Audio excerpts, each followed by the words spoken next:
আজকের ভিডিওতে আপনাদেরকে একটি রহস্যজনক এবং খুবই সুন্দর একটি ভিডিও উপস্থাপন করতে যাচ্ছি। অবশ্য আপনারা আমার পাশে থাকবেন এবং আমার রাশেদুল ব্লগ 09 ইউটিউব চ্যানেলটি সাবস্ক্রাইব করে পাশে থাকবেন। ধন্যবাদ প্রিয় বন্ধুরা।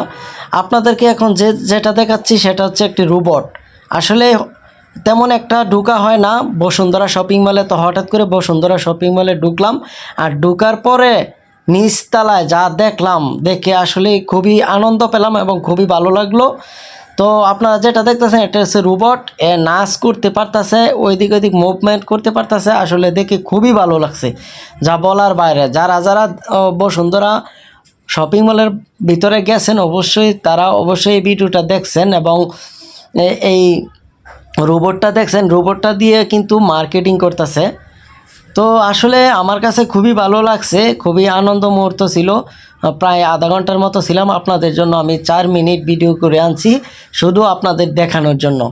আসলে একটা রোবট এত কিছু পারে, তার চিন্তা শক্তিটা শুধু নাই, আর বাকি কিন্তু সব কিছুই সে করতে পারতেছে। সে হাঁটতেছে। আসলে আমাদের এই যুগ ডিজিটাল যুগ, এই ডিজিটাল যুগে দেখেন বাচ্চাদেরকে হাত নাড়া দিয়ে সাবাস জানাতেছে, নাচতেছে, খুব সুন্দর করে নাচতেছে।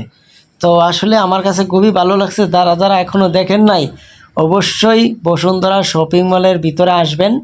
আসলে এই রোবটটি দেখতে পারবেন এবং খুব সুন্দর নাচ করে। তো সবাইকে অসংখ্য ধন্যবাদ যারা আমার ভিডিও দেখেন, দেশ এবং প্রবাসের থেকে যারা আমার ভিডিও দেখেন অবশ্যই কমেন্ট করে জানাবেন কে কোথায় থেকে আমার এই ভিডিওটি দেখছেন। এবং সব সময় পাশে থাকবেন, সাবস্ক্রাইব করে আমার চ্যানেল সাথে থাকবেন, আমি যেন আরও সুন্দর সুন্দর ভিডিও উপহার দিতে পারি। আসলে আমার যতটুকু ক্যাপাবিলিটি আছে আমি চেষ্টা করি আপনাদেরকে সুন্দর সুন্দর ভিডিও দেওয়ার জন্য। হয়তো আমি দিতে পারি না, তবে ফিউচারে চেষ্টা করব আরও সুন্দর ভিডিও দেওয়ার জন্য। এই পর্যন্তই আমি কথা বললাম, আর কথা বলবো না। তো আপনারা পুরো ভিডিওটা দেখবেন এবং কমেন্টস করবেন এবং সহযোগিতা করবেন, পাশে থাকবেন। ধন্যবাদ প্রিয় ভাই বোনেরা। আসসালামু আলাইকুম ওয়া রাহমাতুল্লাহি ওয়া বারাকাতুহু।